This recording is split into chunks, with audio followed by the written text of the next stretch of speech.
कशेडी घाटात भोगावच्या हद्दीत दरवर्षीप्रमाणे यंदाही रस्ता खचू लागला आहे। 25 जुलै 2005 पासून याच ठिकाणी रस्ता खचत असून यावर कायमस्वरूपी उपाय करण्यास बांधकाम विभागाला अपयश आलेलं आहे।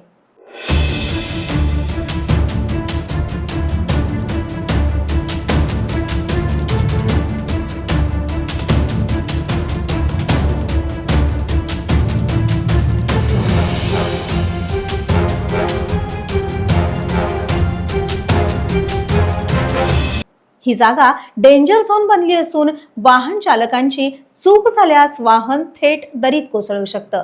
त्यामुळे रस्त्याची तातडीने दुरुस्ती करावी अशी मागणी परिसरातील ग्रामस्थ करत आहेत। गेल्या 8 दिवसांपूर्वी हायड्रोजन गॅस वाहतूक करणारा ट्रक थेट दरीत कोसळल्याची दुर्घटना घडली।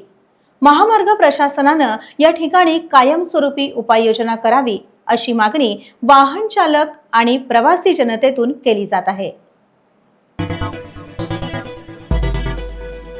टाइम्स डिजिटलला लाईक करा, सबस्क्राइब करा, शेअर करा आणि बेल आयकॉन दाबायला विसरू नका। पाहत रहा टाइम्स डिजिटल।